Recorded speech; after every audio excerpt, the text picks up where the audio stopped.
The unnoticed. Guest. The evening rain pattered against the windows of Bellissimo, the most prestigious restaurant in Westbrook Hills. Inside, crystal chandeliers cast a warm glow over white tablecloths and polished silverware.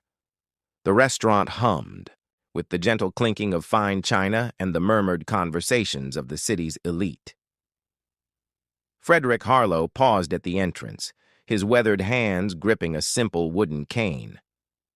At 78, his once tall frame had begun to stoop, and his tweed jacket had seen better days.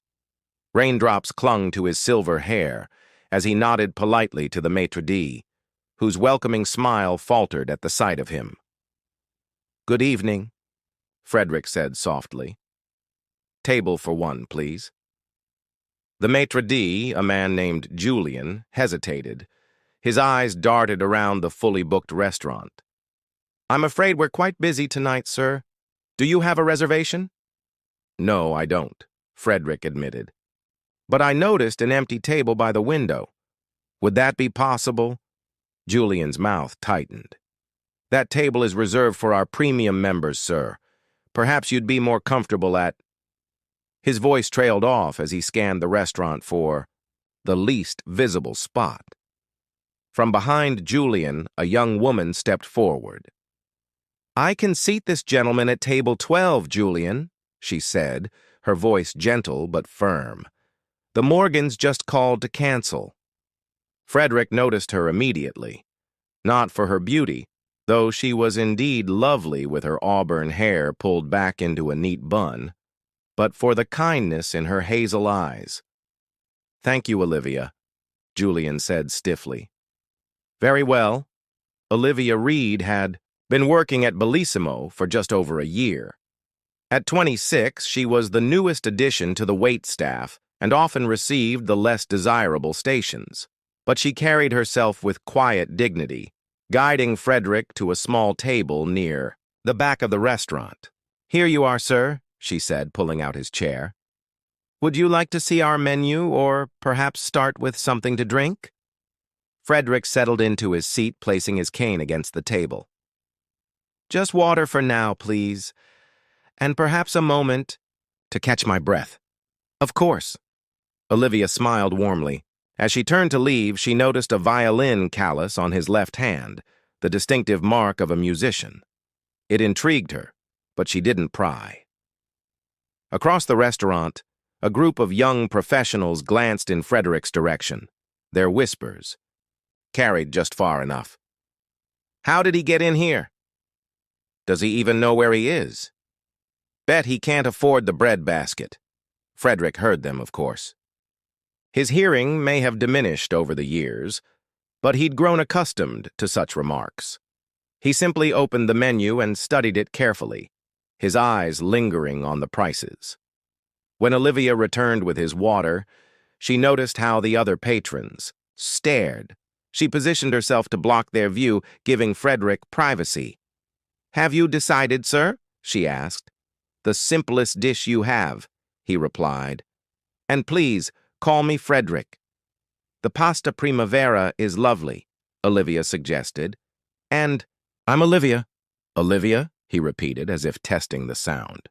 "A beautiful name. It means peace, doesn't it?" She nodded, surprised. "My grandmother chose it. She was a pianist." Frederick's eyes brightened. "Was she now?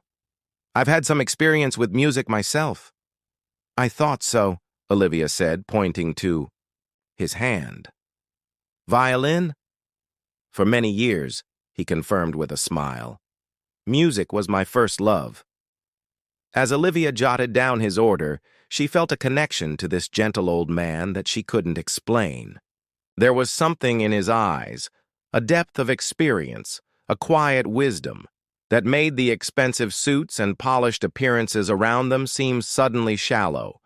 Little did anyone know that Frederick Harlow's simple request for pasta would be the first note in a symphony that would change all their lives forever. Whispers and glances. The pasta primavera arrived steaming, its vibrant vegetables nestled among perfectly cooked fettuccine. Frederick thanked Olivia with a nod, his eyes crinkling at the corners. As she moved away to tend to her other tables, he observed the restaurant's dynamics with quiet interest. At a nearby table, businessman Richard Thornton loudly discussed his latest acquisition, his gold cufflinks flashing under the chandeliers. His companion, fashion designer Penelope Walsh, barely touched her seared scallops as she scrolled through her phone. They both glanced toward Frederick's table occasionally, exchanging smirks.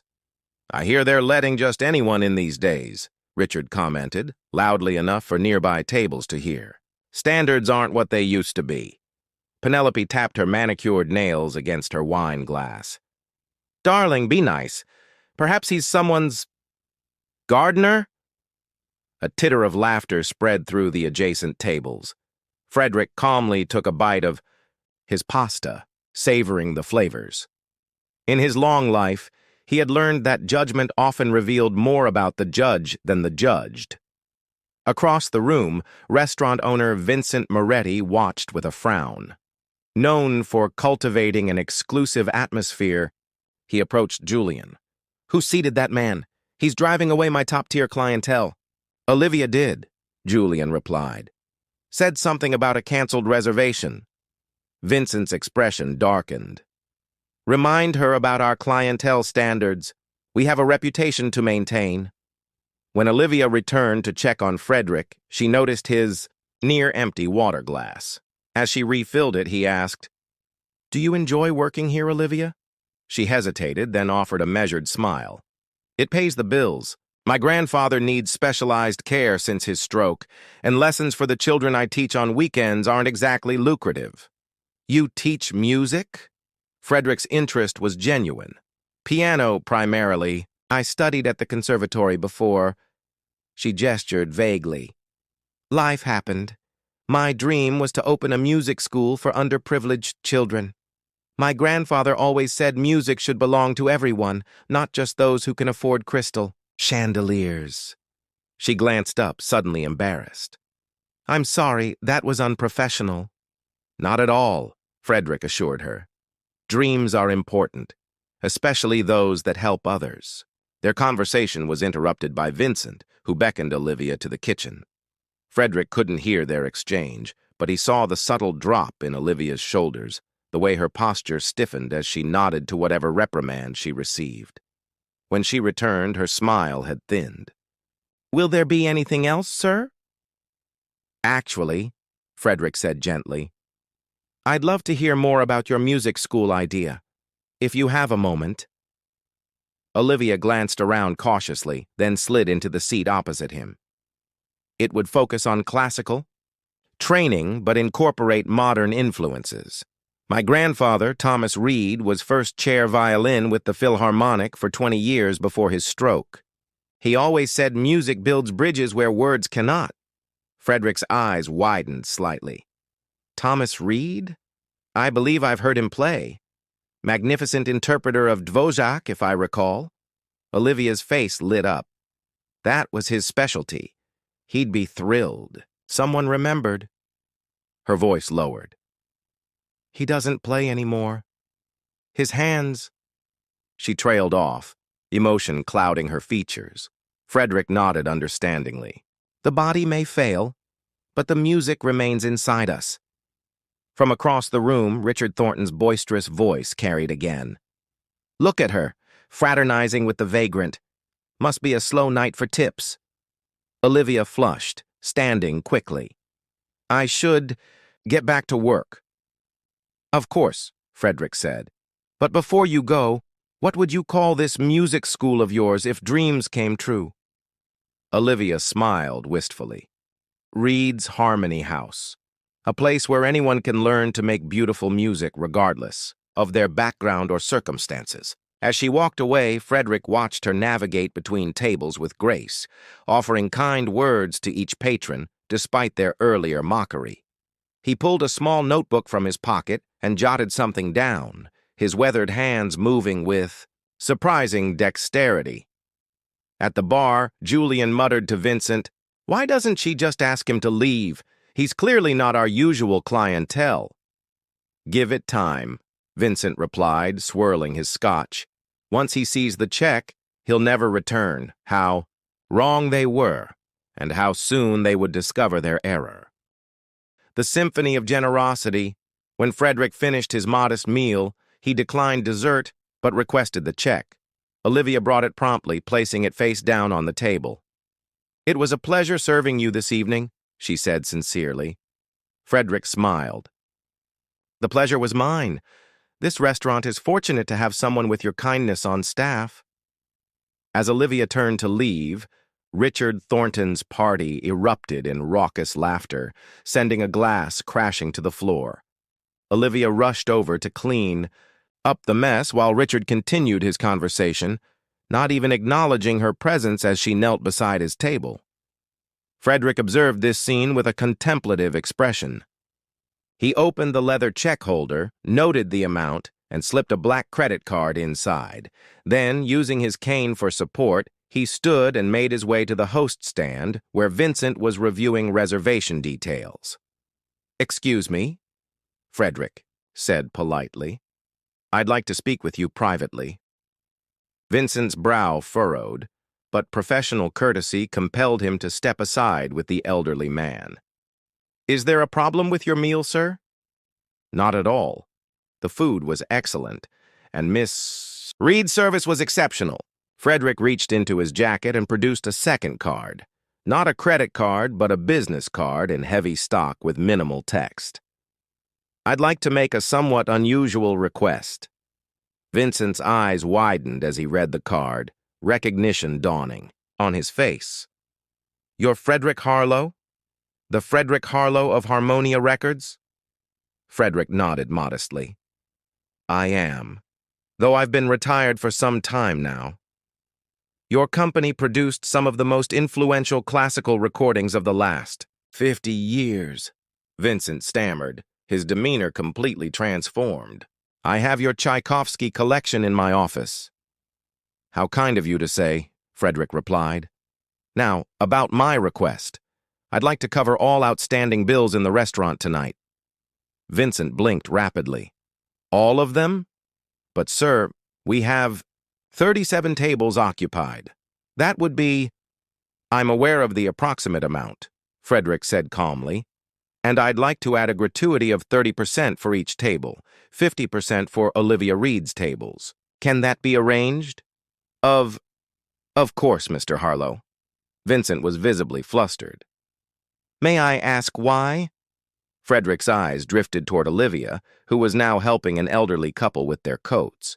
Sometimes people need a reminder that appearances can be deceiving, and that kindness should never be selective. He handed Vincent his black card. "I'd also appreciate if you'd make the announcement after I've departed.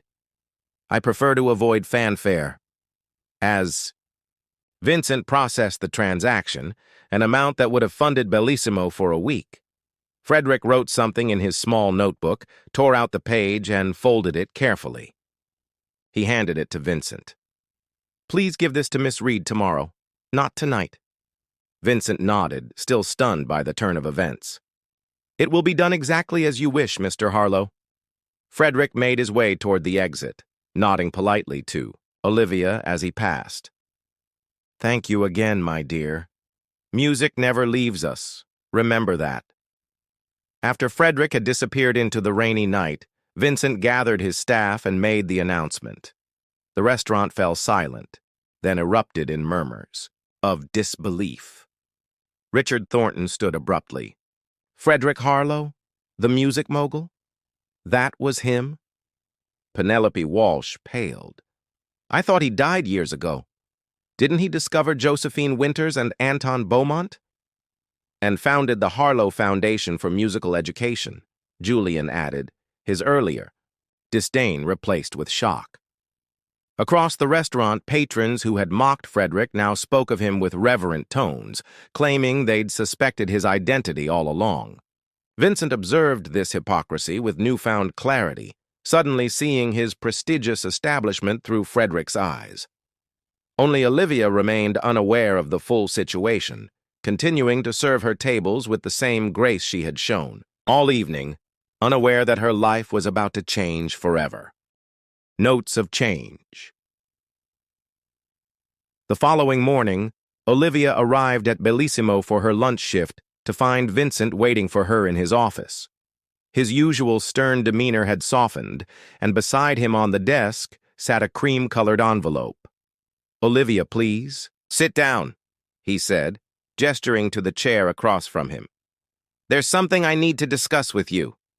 Anxiety fluttered in her stomach. After being reprimanded for spending too much time with Frederick the previous night, she feared she might be fired.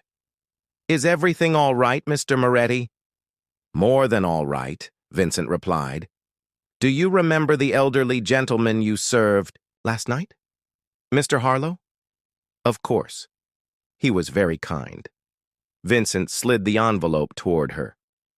"He left this for you. But first, I owe you an apology. The way I spoke to you last night was unprofessional and frankly wrong. I've lost sight of what hospitality truly means." Confused, Olivia opened the envelope with trembling fingers. Inside was a letter written in elegant, slightly shaky handwriting. "Dear Miss Reed, your kindness last night reminded me why I started Harmonia Records 53 years ago, to bring music to those who truly appreciate its power to connect souls. I've taken the liberty of establishing a foundation in your grandfather's name, the Thomas Reed Foundation for Musical Education. An initial endowment of $2 million has been transferred to an account in the foundation's name, with you as the primary trustee. My attorney, Eleanor Blackwood, will contact you to finalize the details and assist with finding a suitable location for Reed's Harmony House. I believe the old Westbrook Theater on Maple Street might be available. It has excellent acoustics. Music saved my life when I was a young man with nothing. I suspect it has done the same for you. Now it's time to pass that gift forward. With admiration, Frederick Harlow, P.S. Your grandfather's recordings with the Philharmonic were the backbone of Harmonia's early catalog. It seems fitting that his legacy should continue through you, Olivia's." Hands shook as she lowered the letter. Tears streamed down her face. "This can't be real." "It's very real," Vincent assured her. "Mr. Harlow called me this morning to confirm you received this. He also—" Vincent paused, looking somewhat embarrassed. "Offered to buy Bellissimo from me." "What? Why would he do that?" "He said something about reforming the culture from within. I declined, but promised to make changes." Vincent straightened his tie, nervously. "Starting with promoting you to floor manager if you're interested, though I understand if your new foundation requires your full attention." Across town, the patrons who had mocked Frederick were experiencing their own revelations. Richard Thornton arrived at his office to find an invitation to become a benefactor of the Thomas Reed Foundation, with a handwritten note from Frederick mentioning that true wealth is measured by what we give, not what we possess. Penelope Walsh discovered that Frederick's late wife had been one of her earliest supporters, purchasing her designs when no one else would. The realization that she had ridiculed someone connected to her own success left her deeply ashamed. At the Sunridge Care Facility, Thomas Reed was surprised by a visit from Frederick himself. The two old musicians, one famous and one forgotten by all but a few, spent the afternoon reminiscing about concerts from decades past. When Frederick mentioned his plans for Olivia, Thomas wept with gratitude. "She gave up everything for me," Thomas said, his speech slightly slurred from the stroke. "Her career? Her dreams?" "Not given up," Frederick corrected gently, "merely delayed, and now perhaps expanded." As they spoke, Olivia was meeting with Eleanor Blackwood, still dazed by the sudden turn of events. Eleanor, a sharp-eyed woman in her 60s, spread architectural plans across the table. Mr. Harlow suggested starting with a scholarship program. "While the renovations are underway," Eleanor explained, "he mentioned you might know some children who would benefit immediately." Olivia thought of her weekend students, particularly 8-year-old Jackson from the community center, whose natural talent had no outlet beyond her occasional lessons. "Yes," she said, finding her voice at last. "I know exactly where to begin. Harmonious resolution. 1 year later, the grand opening of Reed's Harmony House transformed the once dilapidated Westbrook Theater into a beacon of musical opportunity. The marble foyer now housed a wall of photographs chronicling Thomas Reed's career, alongside pictures of young students with their instruments. Above the main entrance hung a simple plaque: "Music belongs to everyone." Olivia stood center stage in the renovated concert hall, her auburn hair now worn loose around her shoulders. Gone was the waitress uniform, replaced by an elegant black dress suitable for the evening's gala performance. Before her sat 300 guests, including many former Bellissimo patrons, local dignitaries, and families of the scholarship students. "Welcome to Reed's Harmony House," she began, her voice carrying confidently throughout the hall. 1 year ago, this was just a dream. Today, it's home to 87 students, 12 faculty members, and infinite possibilities. In the front row, Thomas Reed sat in his wheelchair, beaming with pride. Beside him was Frederick, who had become a regular visitor to the school, occasionally offering master classes, despite his insistence that his teaching days were long past. Vincent Moretti applauded enthusiastically from his seat. Bellissimo had undergone its own transformation under his renewed vision, becoming known not just for its exclusivity, but for its community engagement, including a monthly benefit dinner that funded additional scholarships for the music school. As the lights dimmed, a small orchestra of students took their positions. Leading them was Jackson, now 9, clutching a violin that Frederick had sourced from an Italian craftsman. The program began with Dozak, Thomas Reed's specialty, performed, with the earnest dedication of children discovering their voices through music. During intermission, Richard Thornton approached Frederick in the lobby. The once arrogant businessman had become one of the foundation's most dedicated volunteers, offering financial literacy workshops to the older students. "I never properly apologized for that night," Richard said quietly. Frederick shook his head. "No apology needed. We all play the roles we think we must until something shows us a different way." Penelope Walsh had redesigned the students' performance attire, creating elegant but affordable options that made every child feel valued on stage. She now stood with a group of teenage girls, adjusting collars and offering encouragement. When the second half began, Olivia joined the orchestra for a piece she had composed herself, "The Unnoticed Guest," a gentle melody that began softly before building to a triumphant conclusion. As she played, she caught Frederick's eye, acknowledging the journey that had brought them all to this moment. After the standing ovation subsided, Olivia invited Frederick to join her on stage. Despite his protests, he allowed himself to be, led to the center of the platform, leaning slightly on his cane. "Reed's Harmony House exists because one person saw beyond appearances and chose kindness," Olivia announced. "But its future depends on all of us making that same choice every day." She unveiled a surprise, a recording contract with Harmonia Records, now run by Frederick's nephew, offering the student orchestra the opportunity to record their performances professionally. The children gasped with delight. Later that evening, as the crowd dispersed and the janitors began their nightly routine, Frederick remained seated in the empty concert hall. Olivia found him there, contemplating the silent stage. "Penny for your thoughts?" she asked, sitting beside him. "I was thinking about my late wife, Margaret," he replied. "She always said music was the great equalizer, that in a concert hall, the banker and the street sweeper could find common ground in beauty." Olivia nodded. "She sounds like a wise woman." She was. Frederick smiled. "You know, I've funded many projects over the years, but none has given me quite this feeling." "What feeling is that?" "Harmony," he said simply. "The sense that things are exactly as they should be." As they sat in comfortable silence, the last notes of the evening's performance seemed to linger in the air around them. A reminder that sometimes the most profound symphonies begin with the simplest acts of kindness, resonating far beyond what anyone could imagine. In the display case near the entrance, a framed napkin from Bellissimo bore Frederick's handwritten words from that fateful night. Remember that appearances deceive, but music reveals the truth in all of us. And beneath it, added in Olivia's handwriting, kindness is the prelude to every great symphony.